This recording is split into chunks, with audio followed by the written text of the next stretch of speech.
I bought a bankrupt newspaper from a bankrupt bank in Tupelo, Mississippi in June 1934.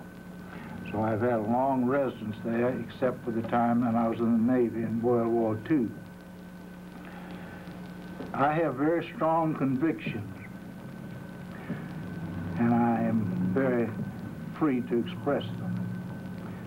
And I believe that it is the responsibility of the educated people of Mississippi to try to help raise the level, economically, educationally, spiritually, and otherwise, of the people of Mississippi. There's nobody else that's going to come in here and do it for us.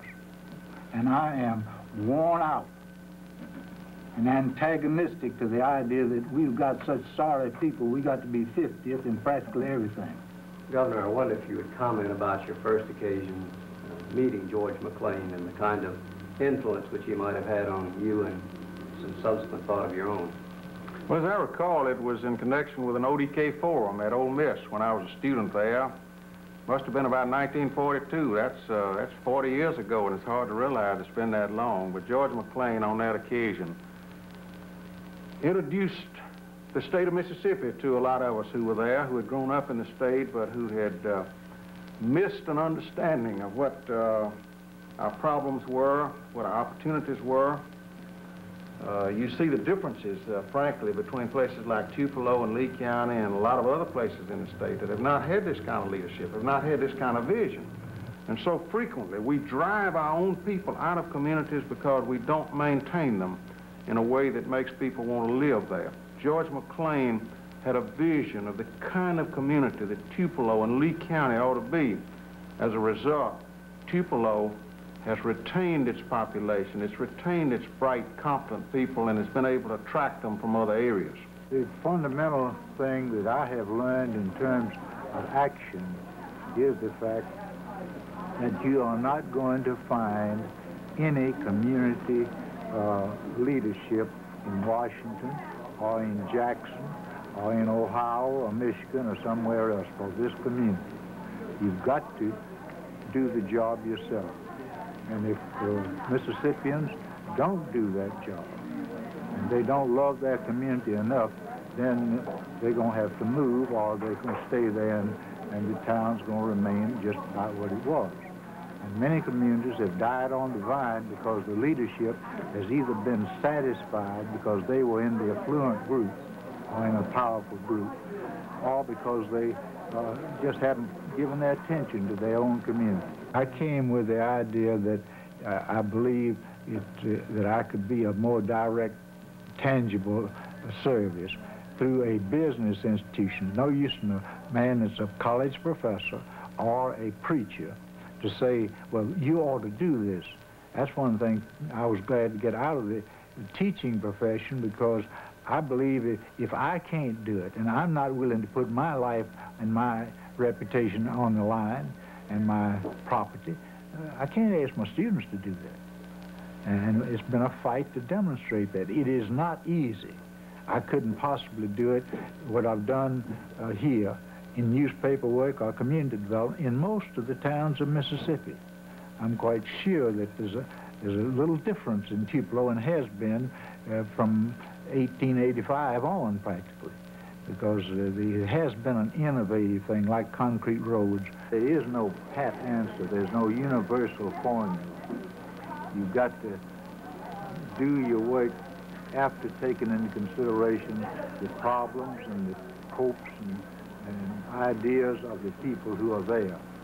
And you've got to start where you are with what you've got. And you can't come in and import a lot of ideas. An outsider coming in to develop a community, I don't care how much money you pay them in terms of consultant fees, if you can't get an idea that you can adapt to your community, it will not go. It is one of those things that you stay with. You must not be discouraged because of things. We have not found anything that we have seen elsewhere that we could adapt that we didn't try. And so we've tried a lot of things, and some of them have worked and some of them haven't.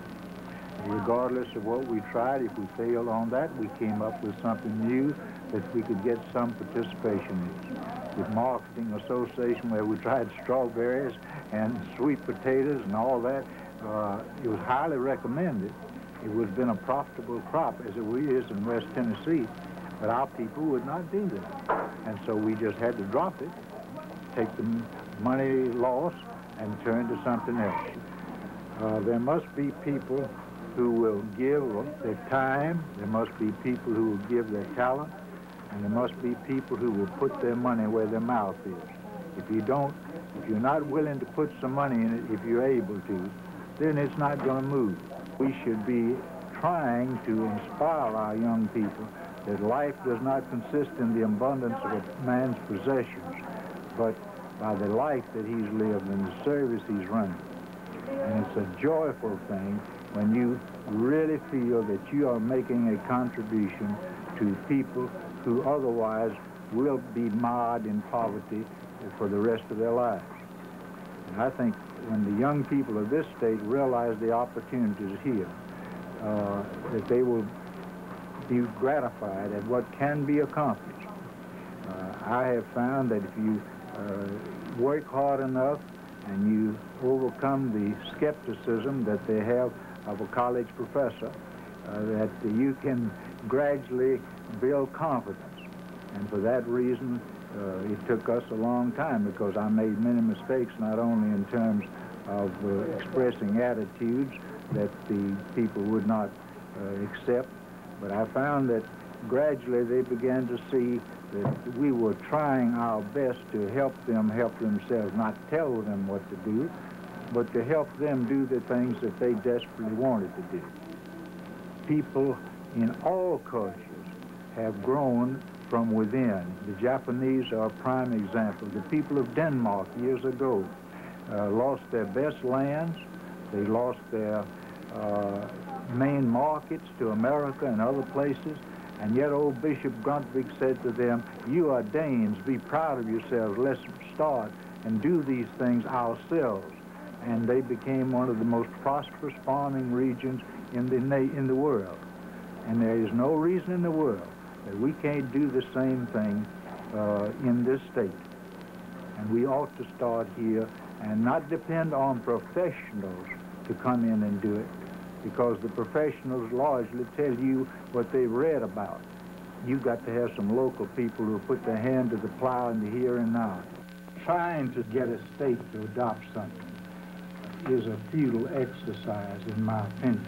I worked like the Dickens trying to get roads for the state of Mississippi, and I got just back to nowhere. I tried to get them to increase the income tax on fat cats like me or skinny cats like me, and they all turned that down. But I can do something where I am on a limited scale, and be a pilot plant and light a candle where you are rather than curse the darkness. And for that reason, I figure we better start and demonstrate it, and then if it's good, maybe others will copy.